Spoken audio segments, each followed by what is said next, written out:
Okay, this will be a nice one. Let's see if we can make this turn up a treat. The nerds will inherit the copier world. Okay.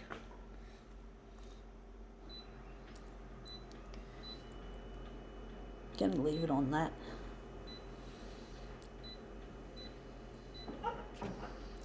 Okay, how big? 200, and on the horizontal it's going to be longer.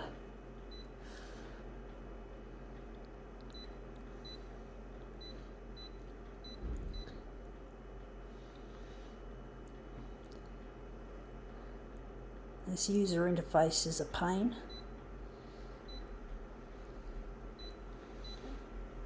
Try and make this look really nice.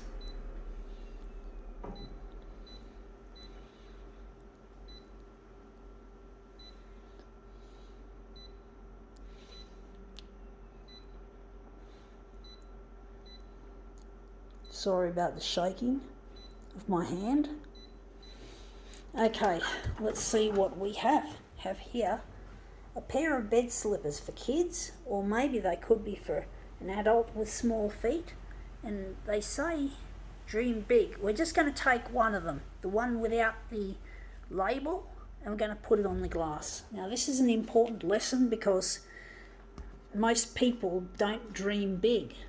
Most people dream within the constraints of consumerism. So the consumerist model, like on your TV or radio, is to basically advertise till they're blue in the face, trying to sell something, and they basically try to make you dream within the constraints of the commercial, the product.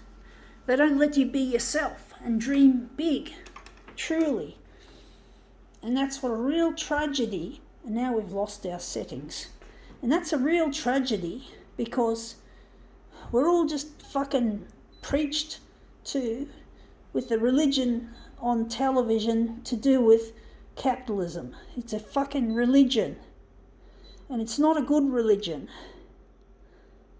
It's really bad, and people fall for it all the time.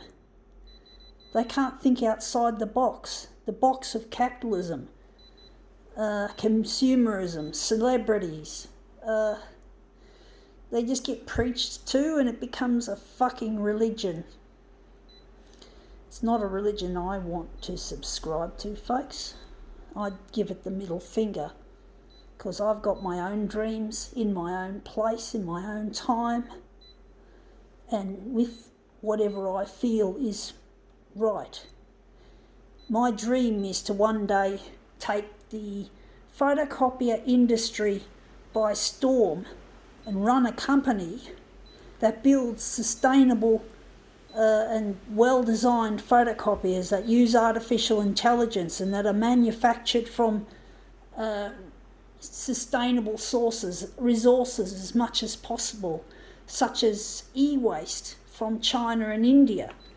I'm going to try and make this photocopier from as much as possible from recycled materials, not virgin materials. And the workers themselves are going to get paid a good wage, a brilliant wage, considering that nowadays companies like this, Konica Minolta, manufacture much of their stuff in third world countries like China and Vietnam, and basically that's not acceptable. That's killing people with slave labour, and these people in these big companies, these poor labourers, don't get a chance to dream big themselves. Dreaming big is all about money to most people. Most people will say, oh, if only I had $1 million. So they still think within the constraints of playing lotto or playing poker machines to win money. That's not the way to go. And loving money isn't a part of dreaming big. You got to help you to dream big. Part of it's got to be wanting to help others with your money, You make a lot of money, you're expected to give much of it away, but you can still be comfortable, you can still live a fairly luxurious, opulent life, but you just don't treat it like it's greedy if you just keep it for yourself and you don't care about others, you don't care about the environment, And, I really want to make a difference. I want to take most of that money and that's another thing I want to become as a scientist, is so I can help find solutions to problems like climate change, or how to clean up, how to be able to decontaminate nuclear waste. So I've got a lot of things that I want to do, but I'm interested in making a difference and trying to make the world a better place for as many people as I can, as much as close to making the world good for everyone, not just for the rich. I really want to make a difference. So this is what we've just created, and we're going to make a movement piece into something more interesting. But basically, you got to be willing to give if you want your dreams to come true. That's the old one. This is the one we're interested in. But basically, you got to dream big so you can help others and do what you're passionate about. I've been a photocopier enthusiast, or a toner head, or a photocopier nerd, on and off since I was 13, although it started when I was actually 8, but it didn't take root until I was 13. But basically, you got to make a difference to the world. You got to try and dream big so that you can be the one that makes the difference. I'm not interested in just hoarding the money for myself. And that money I earn as a CEO will be funneled into science and humanities to make a difference, so that when I die, I'll be happy that I did what I did, and I won't have any significant regrets, or any regrets, hopefully. I'll have regrets if I keep everything to myself. I won't respect myself if I keep it all to myself. So I've set the bar very high, and I'm not going to lower it just to make more money. I'm not interested, folks.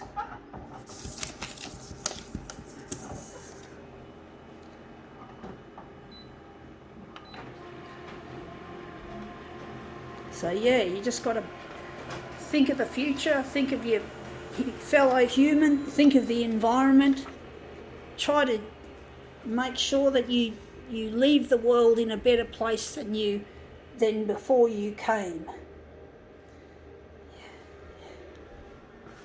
I know a lot of people love the idea of having a lot of money, but it's really, to me, it's an emptiness having the money to myself. It's an emptiness, folks. For me to keep the money to myself would just be like a hole in the heart. The wind will blow and I'll just feel empty.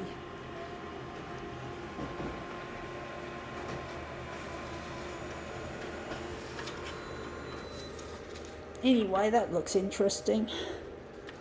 But you gotta think of your fellow human and think of the environment, and then the money becomes less important, but the money will flow, because you want to do something good with the money instead of treating it as your own fucking self-indulgent cesspool.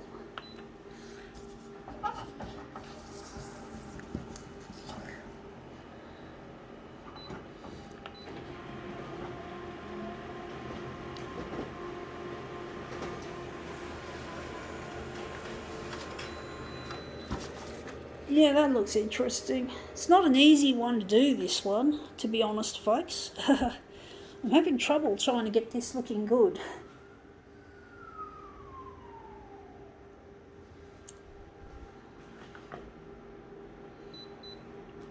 Well, yeah, dreaming big is important. You got to make sure the dreams are big, that you include the people in the human race to benefit from your dreams.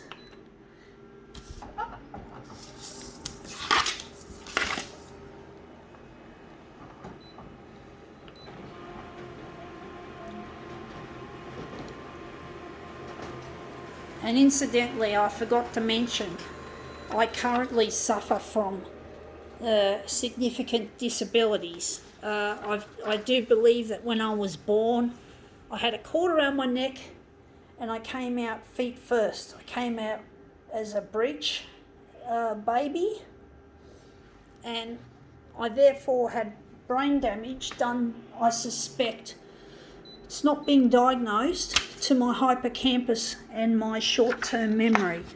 They were both damaged, and that prevents me from being able to make this dream come true on my own.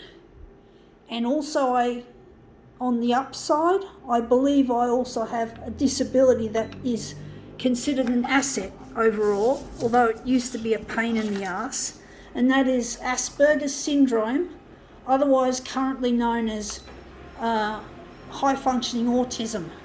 And these are both not being diagnosed. And basically the high-functioning autism, or the Asperger's, is what gives me the drive to do what I do and to do it well. And basically the short-term memory and the hippocampus damage that happened at birth, they're going to be augmented. I have faith in technology, that the technology they'll have to fix the brain damage I had at birth, so that I can work as a CEO and a scientist, and the disability will be no more. So I have to believe in science and technology as part of my future.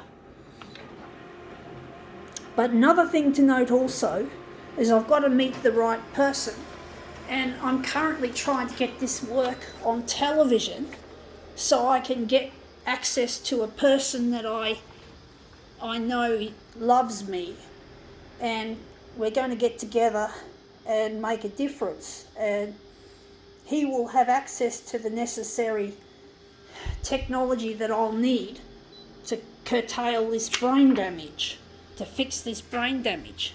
So I can't do it alone, folks, and I'm trying to get this stuff to air on television so that these dreams that I talk about will go beyond talk and into action. And I'm really adamant that it's going to work. I'm confident, folks.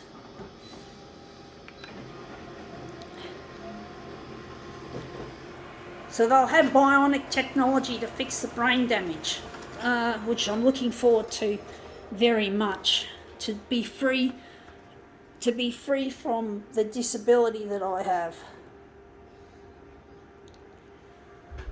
Because it really can be quite demanding working with a disability, or with disabilities, can be really difficult, and you can feel less of a person with these disabilities, especially when your father doesn't encourage my passion for photocopier art. He hates it. He treats me like shit, and my brother as well. They don't believe in me as me. They want me to be someone else that's not me, that doesn't exist. And I refuse to allow that to happen anymore. So this looks like we can use. But basically, I'm trying to be myself, folks. And I'm not going to let my father or my brother tell me otherwise. I'm going to be me and be unashamedly me. And they're not going to stop me. In fact, they're going to have to apologise at some stage for hurting me, not allowing me to be me. And that really, I'm trying to decide which way to put this. So yeah, I'm trying to allow myself to be me instead of somebody that doesn't actually exist. And I don't want to be a non-existent person just because I'm pleasing a crowd or pleasing an individual, my family included. So I'm just trying to be who I am and what I am, and I'm going to do it unashamedly the way I'm wanting to do it. And they don't have any, I'm not going to let them have any influence on how I develop in the future as a person. I'm not going to let them tell me that I'm wrong and expect, because nothing will work. If you don't be yourself, those nasty people are still going to treat you like shit. They're still going to treat you like shit. It's like when you're told to smoke by these assholes at school, and you take the cigarette and you smoke, and you're accepted in the crowd momentarily, and then you find out they don't like you still, and they treat you like shit, and you just got a habit that they've just given to you, a fucking habit called smoking. That's not acceptable, folks. But that's how peer group pressure is. And you just got to not give in to it. You just got to not give in to peer group, whether it be from the school or your family. You got to fucking not allow them to give you the fags, the cigarettes that they want you to smoke. Incidentally, my brother had a smoking habit from peer group pressure, so he's not exactly a really good role model. He's a fucking idiot. He's a fucktard. He thinks he's something because he's popular. He's got gaggles of friends. He's popular, and I'm unpopular. I got bullied, and when he got bullied, he treated me with contempt and decided to become a bully himself. So I'm not happy with both my dad or my brother for what they've done.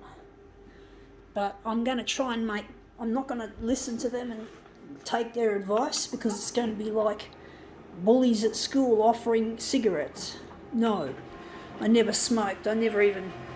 At school I never even put a cigarette in my mouth, so I wasn't interested. I wasn't fucking interested. I didn't want to join in with that shit. I knew smoking was bad anyway. There were ads on television in the 80s telling you not to smoke, and people are still dumb enough to do it. I just don't understand why people want to do that. Just to please the fucking crowd. The crowd can go fuck itself, because I don't follow the fucking crowd like a bunch of fucking sheeple. I'm not a sheeple. I'm not interested in being a sheeple. If I wanted to be a sheeple, I would have stopped doing this. I would never have started doing this. But I'm not interested in being a sheeple just to please the crowd, just to please my family or friends. I don't have any friends at the moment. I don't have time for social life. And that's one of the good things about Asperger's, is that you don't prioritise social over your task. So you get to, I do miss having a bit of a social life, but I'm not socially driven at this stage. I'm driven towards this, but that looks really quite interesting. I think now we can call this prolongated demo quits.